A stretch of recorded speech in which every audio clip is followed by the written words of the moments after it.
So we've been exploring some of the alternate vehicles, non-combat vehicles in Battletech, jumping into that lore, jumping into that narrative, because one of the great things about the Battletech universe, yes, you can fight mech versus mech. And for a good 10 years, that's how I played Battletech. Absolutely 100% a total mech head. But the idea of combined arms, the idea that in the narrative, battle mechs are pretty rare. There's a lot of conventional military equipment out there. Infantry, armor, hover, air support, aerospace support, artillery support, naval support. Did I say infantry? All this combined arms. Integrating that with your armored forces, integrating that with the mechs, opens up a lot of diversity and a lot of interesting options on the tabletop. But there is a whole class of vehicles, and for most of us, myself included, we look at damage output, we look at armor, we look at engaging the opponent.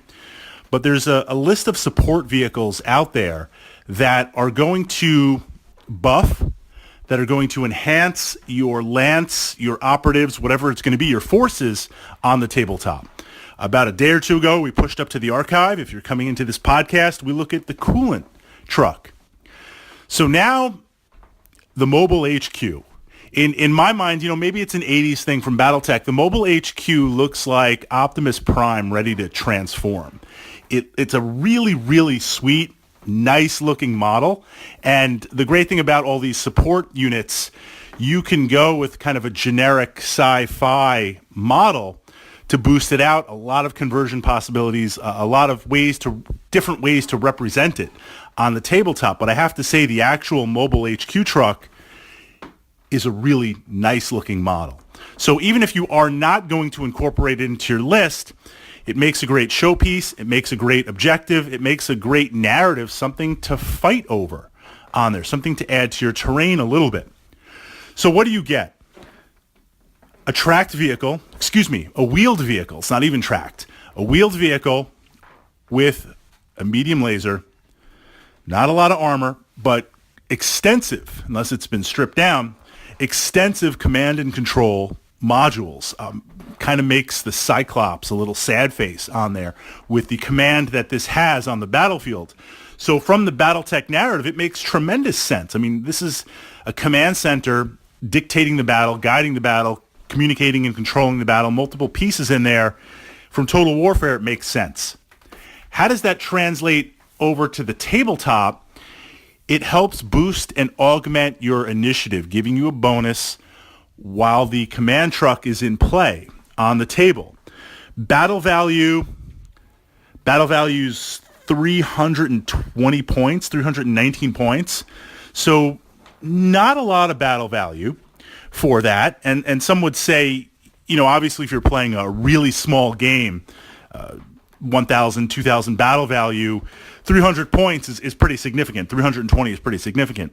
But for most of us that I believe, I don't want to speak for your meta with my meta, but I think 4,000 to 6,000 is kind of standard for Battletech. A lot of players, including myself, we can go up to 12K and do that in an evening. In a bigger type game, 320 points for an initiative boost, given how important initiative is in Battletech. Yeah, this is an interesting unit to include that is going to have an active use. Comparing that to the coolant truck, where the coolant truck, the active use of the coolant truck involves hooking up to a mech. It's static. It's going to be a big target on there. But admittedly, if you could hook it up to something like an Awesome or a longbow and not have to worry about heat, yeah, tactically that has a lot. But that tactical application is only to one unit. The HQ truck is going to boost you everywhere. Okay, the counter to that, though, every battle value is battle value, and even at smaller games, and this plays a little bit into the previous House Rule podcast that I posted up to the vlog on my channel. For that buy-in of 320, I can get some mad infantry. I can get some pretty dedicated, dispossessed fanatics, mercenaries, diehards, and throw down regular infantry, foot infantry. I can throw down some mechanized infantry. I can get a nice group of stands in there maybe even a small group of battle armor. But having a couple of stands of infantry means I have guaranteed initiative advantage for the unit. Whether I win or lose initiative, I'm going to burn those infantry first. They can just be static. They can just sit there around an objective. Or they can just be moving up. They can do whatever. I'll burn that initiative on the infantry before anything else on the mechs.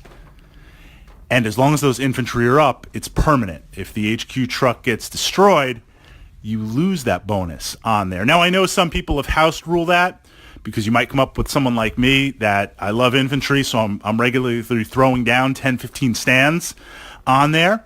I can understand that adjustment where maybe you're going to move the infantry into its own sub-initiative phase, or maybe you're going to make a rule, look, when you do activate infantry, it activates at one point and activates all the stands on the table. I mean, there's pros and cons, yes and no for both, but RAW rules as written, one could make the argument of saying, for that battle value, give me the infantry. But in the narrative, in the coolness, putting down a really unique model and pulling double duty in terms of having a terrain piece or even something just to fight over, to capture, the model itself does have some tactical uses.